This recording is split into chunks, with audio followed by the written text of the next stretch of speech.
นี่แล้วประเทศไทยนะบ่ได้ไปทางใดดอกหลงระหว่างเผด็จการกับประชาธิปไตยนี่แหละบ่ได้ไปทางใดดอกสบายดีบาชาสบายดีดอกดังนั้นความมาลงนั่นเป็นหยังอำนาจมันบังตาบ่เห็นความผิดความถูกบ่เห็นความชั่วความเลวเป็นคนกับฆ่าคนรายวันพี่น้องตายรายวันในประเทศที่ตายรายวันมันอยู่ไสพี่น้องมันตายรายวันอยู่ไสมันมีอยู่ประเทศใดปานว่าสงครามนะตายไปว่าอยู่อิรักอิหร่านว่าซั่นตายปันตายย้อนยาเสพติดตายย้อนฆาตกรรมจะตายย้อนถูกทำลายกันบังเบียดกันตายย้อนซุยไซด์ตายย้อนฆ่าตัวเองก็มีมันเป็นไปเบิดทุกอันทุกแนวโลกนี้มันบ่ยุติธรรมมนุษย์มันเห็นแก่ตนพี่น้องมีน้องลายก็ฆ่าคนมาเป็นพักเป็นเบื่อแต่เขาก็ปูพรมแดงรับครับโอ้สุดยอดเลยแหละครับนี่แหละพี่น้องว่าจังใดก็ว่าเด้อพี่น้องโลกนี่ไผก็ฮู้จักเบิดปิดหูปิดตาประชาชนบ่ได้ดอกเขาบ่โง่ดอกครั้งนี้เขาอาจจะโง่เพราะว่าเขาบ่อยากเชื่อลุงเว้าเขาบ่อยากเชื่อเพราะเขาบ่เคยได้ยินลุงเว้าคันเขาเชื่อก็สิบ่เป็นแบบนี้ได้น้องธนพรแต่เขาไม่เชื่อในเมื่อเขาไม่เชื่อเขาก็ต้องรีชิมรสก่อนบอกว่านี่มันเห็ดเบื่อนะเขาก็ไม่ฟังเขาก็ต้องกินต้องชิมต้องตายต้องเบื่อการเมืองที่เป็นพิษเขาก็ต้องชิมรสก่อนพอเขาบ่เชื่อเด้เขาบ่เชื่อเห็นบ่ล่ะพวกบ่เชื่อก็เป็นไปอย่างนั้นนี่แหละดังนั้นมันเป็นไปเบิดดังนั้นผู้ใดบ่เชื่อก็แล้วแต่ตอนนี้ก็ต้องรับกรรมนะนั่นพี่น้องเรื่องเวียดนามมาอเมริกาผูกสัมพันธ์พิเศษนี่มีสาเหตุได้พี่น้องญี่ปุ่นทุ่มงบประมาณมหาศาลตั้งจรวดตั้งทัพตั้งปฏิรูปตั้งต้านภัยทางอากาศทุกชนิดมอบเรือฟริเกต6 ลำและตั้งฐานทัพทหารในฟิลิปปินส์ญี่ปุ่นอาศัยเกาะฟิลิปปินส์นั้นเป็นฐานใหญ่ที่สุดในเอเชียอเมริกาคือกันเวียดนามก็เปิดให้อเมริกามาแล้วเสียดายประเทศไทยพี่น้องประเทศไทยบ่ได้กินหยังพี่น้องได้กินแต่กระดูกประเทศไทยได้แต่กระดูกหวังว่าสิกินมินออกลายกินลงไปแล้วปัดค่าข้อจอรออัศจรรย์ใจโอ้เห็นแต่มามังกินหมักคามป้อมปัดไปฆ่าพานกินหมักคามป้อมปัดไปฆ่าข้อมังอันนี้แหละพี่น้องฟานกินหมากคำป้อมไปฆ่าข้อมังบัดมังคีโบออกมังคีโบออกพี่น้องมันฆ่าอย่างมันก็ฆ่าพวกที่เหตุพวกกระทำมาแหละสบายดีนอกหลัดดาวอนสบายดีทางนี้ดังนั้นพี่น้องในเมื่อว่าสภาพแบบนี้เราต้องศึกษาอย่างลึกซึ้งเลยศึกษาอย่างลึกถึงเลยแม่นแล้วมีแต่คิดตัวแล้วบักจุมมารีก็มับไปมันก็มับไปมันมับตายแล้วมันก็บ่อยากว่าตายเพราะมันเสียเปรียบการเมืองเข้าใจแล้วบอกมันเสียเปรียบการเมือง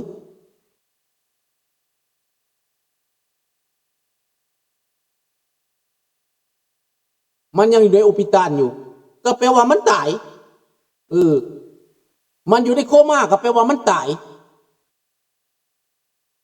นี่บ่ทอนคันมายิงอยู่ในโอปิตานบักตำลุนเด้อลุงยังบ่ตายตอนนี้ มันเข้าห้องหมออยู่เด้อลุงนั่นแหละมันอยู่ในโคม่านั่นแหละทองรุ่นยังบ่ตายแต่บักสมพรตายมันที่ไปน้ำกันนั่นแหละพอเขาที่จัดการทองรุ่นสมพรสอนใจเขาที่จัดการน้ำกันนี่เนาะมันจัดการไปแล้วบักหนึ่งยังบักหนึ่งยังบอกว่านายใหญ่มันนะเวียดนามนี่นะเขาสิไปทางอเมริกาเป็นยังเขาไปทางอเมริกาพอจีนลุกล้ำในปัจจุบันนี้จีนลุกล้ำในตอนนี้ลุกล้ำทั่วโลกจีนนี่ทะเยอทะยานที่สุดแล้วพวกประเทศอ้อมข้างประเทศเล็กประเทศน้อยก็ต้องอาศัยอิทธิพลของอเมริกาเวียดนามต้องเห็นว่าอเมริกานี่เป็นพันธมิตรพี่น้องต้องจำได้ก็ไม่เห็นเขาเป็นพันธมิตรตอนนี้ตอนจีนตีเวียดนาม1979ข้าพเจ้ายังบ่ทันหนีบ่ทันหนีอเมริกาบอกจีนว่าถ้าเจ้าบ่ถอนตัวทันทีคอยจะตัดการฆ่าบัดกับเจ้า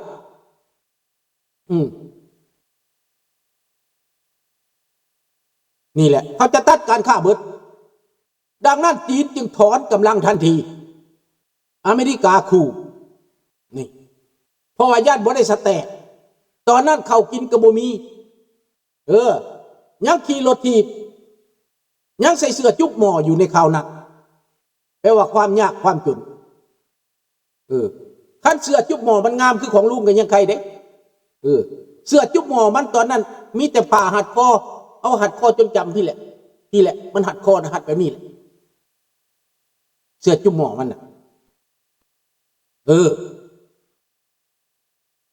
ดังนั้นพี่น้อง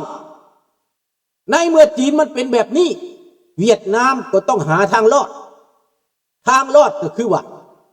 ไปกับอเมริกาเข้าข้างอเมริกาภาษีกสิลุดการค้าก็ต้องพิเศษอันนี้แหละเวียดนามเขามีพริกไหวเขามีพริกไหว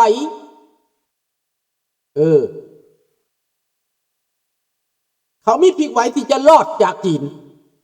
เพราะเขาอยู่ใต้อำนาจจีนมาเป็นพันปีพี่น้องเวียดนามนี่เป็นทาสจีนมา1,000 ปีได้1,000-2,000 ปีได้พี่น้องเวียดนามแยกออกมาจากจีนมาเป็นเวียดนามนี่นะก็ธรรมดาได้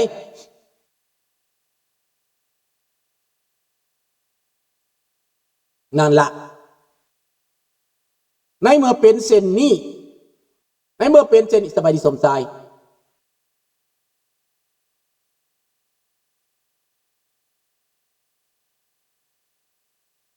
จักหน่อยมันกระดับคุณน้ำสามานแมนมันไปแล้วเดี๋ยวสิแต่งเพลงไหลบักทองรุ่นอีกให้มันไปน้ำกันนั่นแหละให้มันไปน้ำกันบักไซสมพรบักทองรุ่นบักสอนไซไปน้ำกันนั่นแหละไปน้ำกันอมลอมน้ำสาบานวัดองค์ตื้อออกฤทธิ์ไวๆเด้อ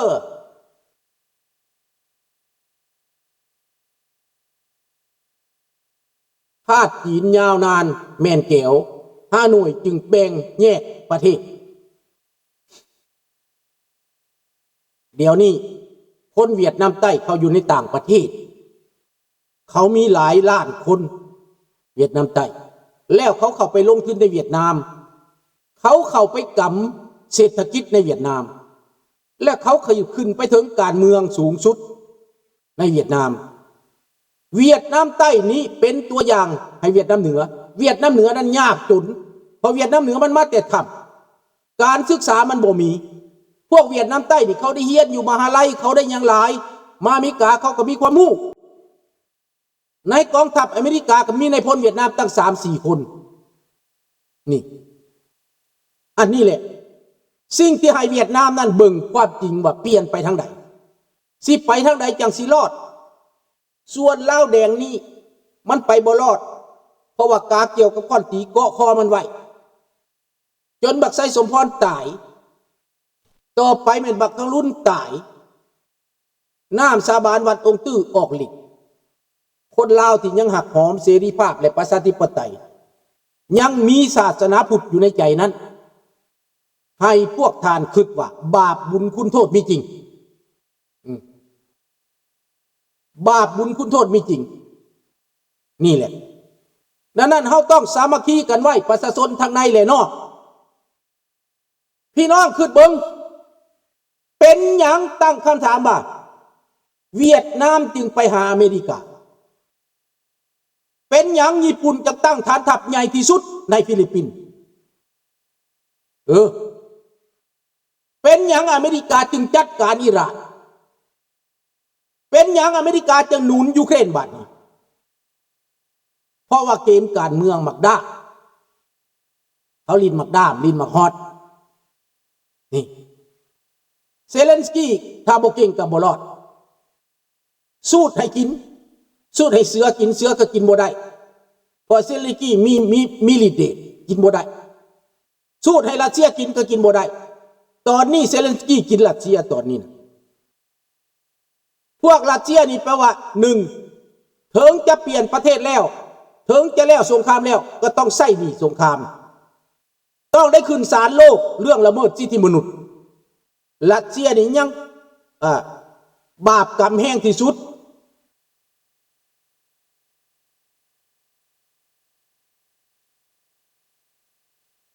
นี่แหละหันละหัวคิดกบฏขายชาติลาวแมนความคิดจากฮานอยแมนนี่แมนที่ส่งให้ไกรสอนยึดอำนาจแมนไกรสอนยึดอำนาจได้ย้อนหยังย้อนสุพรรณวงศ์กับย้อนสุวรรณภูมิทรยศกันเองเนรคุณกันเองอย่าทานงอนว่าหูจักบ่ลาวแดงกับเนรคุณอีกสุพรรณวงศ์กับสุวรรณภูมิกับเนรคุณอีกเนรคุณเจ้าชีวิตได้บาปจูบปากกันจอดตอนเจ้าฟ้าเสด็จองค์มกุฎราชกุมารอ่านสารลาออกของพ่อของพระเจ้าแผ่นดินสละบัลลังก์นั้น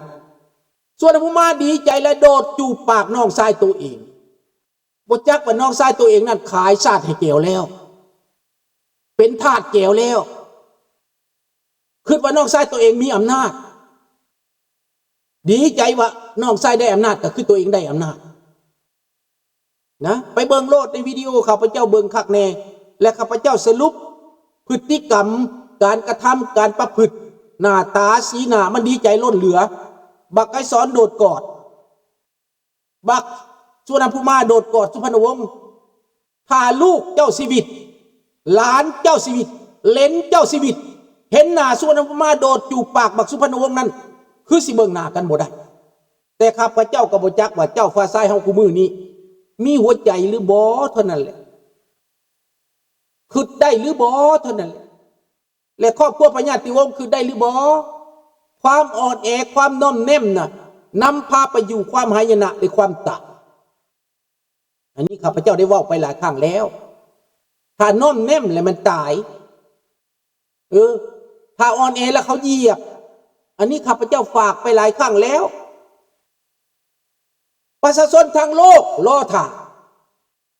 สิรอท่าหยังเจ้ามีอำนาจเจ้ามีบารมีเจ้าเกิดเป็นเสื้อเจ้าเสื้อจอมเจ้าก็รวมมวลชนให้โลกเห็นว่าเจ้าเป็นผู้นำให้เจ้าเป็นลีดเดอร์ชิพเขาบอกเขาบ่แม่นให้เจ้ามาน้อมแนม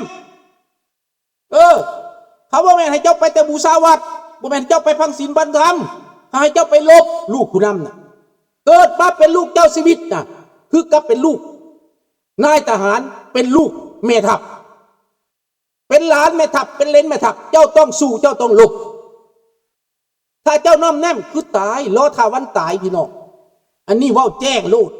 บ่ได้ปณีประนอมกันบ่ได้น้อมแนมอย่างเบิดข้าพเจ้าบอกไปโลดเรื่องสงครามเรื่องการญาติแยงส่วงชิมถ้าอยู่ในเวลานี้น่ะเขาก็ล่อเจ้าไปขาเขาส่งคนมาหลายเถื่อแล้วเขามาติดต่อผ่านคู่บาผ่านผู้หญิงข้าพเจ้าฮู้ผู้ใดมาเขามาติดต่อพัวพัน